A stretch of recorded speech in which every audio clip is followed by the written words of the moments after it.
Hi there, my name is Alex, and I need to tell you my story. Believe me, it is really important to me. The thing is, I live in 3 different people, in all 3 of them at the same time. How is this possible? Have patience, you'll find out soon enough. But first things first, I was never exceptionally smart or handsome. Look at my face. But life gave me a different kind, a bit of incredible luck. It seemed like someone invisible was always there to save me and gave me everything I desired. I was born into a wealthy family. My parents were successful businessmen, and since I was the only child, I got the best of everything. The most expensive toys and clothes, the best school, the most beautiful girls, but don't think that my rich parents were guardian angels. I was just lucky, even when it had nothing to do with them. For example, when I was 13, I convinced my classmates to sneak into our neighbor's backyard and paint some graffiti on his shed and to skateboard in his empty pool. It was illegal, but I thought it would be fun. The party was in full swing when the cops called by an angry neighbor arrived. Everyone got caught. Everyone. Except me. My classmates were grounded for a month, while my parents bought me a new skateboard. You still aren't convinced? When I was 16, I took part in the mountain bike trials in my city. I was not the strongest participant, and I couldn't hope to win.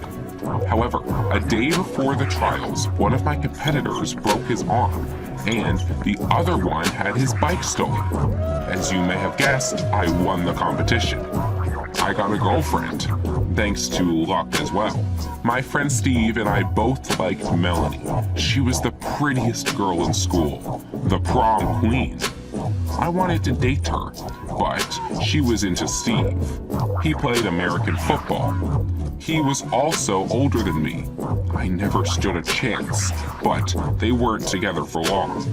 Suddenly, Steve's parents got divorced, and he had to move with his father to another city. Of course, Melanie started to date me. When I was 19, my parents died. It was devastating.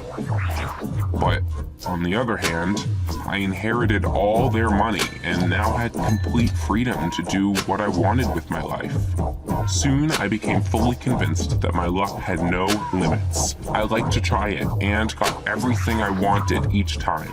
Racing on motorcycles against guys as reckless as me became my favorite hobby. I didn't even wear a helmet because I had complete faith in my luck. Many of my friends got injured. I never got a single scratch. I even earned a nickname, Lucky. Oh yes, those were the days. But one day, something happened. We were racing on sports bikes on empty highways, as usual.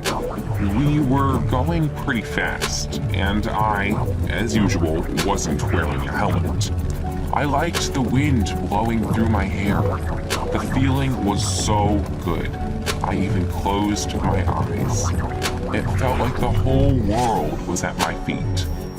Suddenly, the front wheel swerved, and I lost control of the bike. The last thing I saw was the road getting closer, and then everything went dark. I only remember bits and pieces of what happened next. The ambulance, the hospital, the doctors leaning over me. When I regained consciousness, I realized that I was lying on a hospital bed, covered in some tubes and hospital equipment. My head was fully bandaged.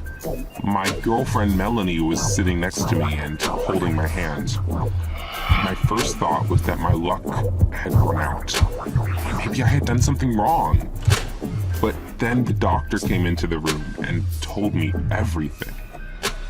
It turned out that after the fall, I hit my head on the asphalt so hard that I cracked my skull, and the skin on my face was almost completely torn off. The doctor said my chances of survival were slim to none, but by pure chance, an ambulance was passing by that very moment, and I was immediately taken to the hospital. It's very strange, but for some reason, that was the day that the best surgeon in the hospital was working late. He was the one who saved me. Lying on the bed, I smiled under the bandages because that was the moment I knew my luck was still with me. I was getting better very fast. All the doctors in the hospital were surprised by how easily I was recovering from such a terrible injury. But I was calm because I knew that it was all thanks to my incredible luck. I got out of the hospital a mere month later. The only thing that reminded me of the accident was a broken motorcycle and my new face. Yes, it looked different now. Savage with a significant scar on the side. After this accident, I got more respect, became even cooler. They started to call me Mr. Lucky, and Melanie and I always stole the spotlight at any party. Do you think that I stopped racing after that? Of course not. I bought a brand new motorcycle, even more powerful and fast. And we began to race just like we used to. But I started to wear a helmet, just in case. Once again, I was relying on my luck completely, until one day, another thing happened. During one of the races, I decided to run a red light, and did not notice a car driving right at me. I barely avoided a collision, but that car veered off the road and hit a tree. The driver was an elderly man. He hit the windshield and lost consciousness.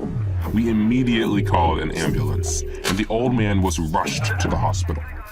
The police officers were questioning me for a long time, but in the end, they let me go. The next day, I woke up thinking that I got lucky, as usual, and by some miracle escaped all my problems when suddenly the doorbell rang. It was the police. They came to arrest me. At the station, I was told that the old man driving the car had died that night. And now I was going to be tried for unintentional manslaughter. I was released on bail and told to wait for the trial. For the first time in my life, I got terrified. Had I run out of luck? I couldn't believe it. Besides, none of my friends came to support me. Only Melanie came to see me sometimes and tried to cheer me up. A month later, I was tired. I was already prepared for any outcome. But deep inside, I was still hoping I would get lucky. And luck was on my side again. The lawyer who defended me was able to prove that I hadn't seen the red light because I had recently undergone facial surgery and had vision problems. But something weird happened. The wife of the dead old man came up to me, looked me in the eyes, and said that she was withdrawing the charges. Then she added, "Soon you'll understand what you have to do." What did she mean by that? My luck saved me once again. I was released and got off with a fine. After that, I began to look at life differently. Should I stop tempting fate and always rely on luck? Yes, the luck was still on my side, but that no longer brought me any joy. That is what happened after my face changed. I started to feel that I was doing something wrong, and I couldn't get the woman's words out of my head. Soon you'll understand what you have to do. Long story short, I sold my bike and gave up racing. I didn't want to hang out with people who had betrayed me anyway. Only Melanie was still with me. However, she was always busy, and we saw each other less and less often. One day, we were sitting in a cafe and talking about this and that. I wanted to tell her about the thoughts that wouldn't leave me alone. Then I realized that my tongue was not working. I couldn't say anything. I got a terrible headache and started shivering. I saw Melanie shout for somebody to call a doctor. I slowly slid off the chair and fell to the floor. When I came to my senses, I found myself back in the hospital, lying on the same bed even, and Melanie was there again. What had happened? When the doctor came in, I looked at him and realized that things were bad. The doctor said that they'd examined my head and the results were not good. The thing is, after the accident, a tumor formed in my brain and was now pressing on the vessels. And every day, the tumor was getting bigger. But the worst part was that they couldn't remove it. This news simply destroyed me. Was this the end? Where was my luck that had saved me so many times? Maybe it couldn't last forever, and I just used up all of it. All in all, I felt awful. Melanie left and I stayed in the hospital. They prescribed me some treatment to relieve my condition. So I've been at the hospital for a month now. Every few days, the doctors prescribe me a new treatment and run some tests, but it only makes me feel worse. In all this time, I had several more episodes, and each time, the doctors brought me back to life. Melanie came by less and less often. The last time she was here last week and said we should break up. It turns out she has already been dating another man for several months. She didn't want to tell me and make me feel bad, but I'm not angry with her. It was just rotten luck she met me. And yesterday, my doctor came by. He was very sad and didn't know where to begin. He said they had done everything they could, but there was no helping me. I was dying. In the next few days, I would fall into a coma and wouldn't wake up again, and that he was very sorry. I couldn't sleep that night. I kept thinking and finally understood. After I got a different face, I became a different person. Now I know what killed me. It's not the tumor. It's the selfishness and the vanity which I justified by calling myself lucky. Many good people got hurt because of me, but I only ever thought about myself and was happy when others felt bad. In the early morning, I remembered the words of the woman whose husband had died because of me. Soon you'll understand what you have to do. And I did. If you are reading this now, it means I'm gone. My last wish was to become a donor and to donate my organs to the people who could really use some luck. I signed the documents and was told that my kidneys would be given to a woman with cancer. My liver would be transplanted to a man, and my thyroid gland to one young fellow. So it seems like I will continue to live on in 3 different people. In all 3 of them at the same time. I am very lucky that I have enough time left to do at least something good with my life. Look at my new face and remember me like this, because I have changed.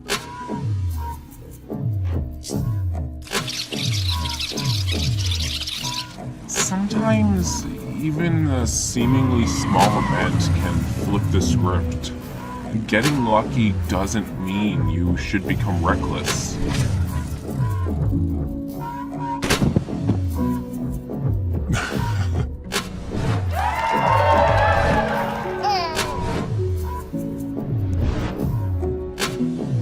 Subscribe to our channel, press the bell button, and maybe our videos will change your life too.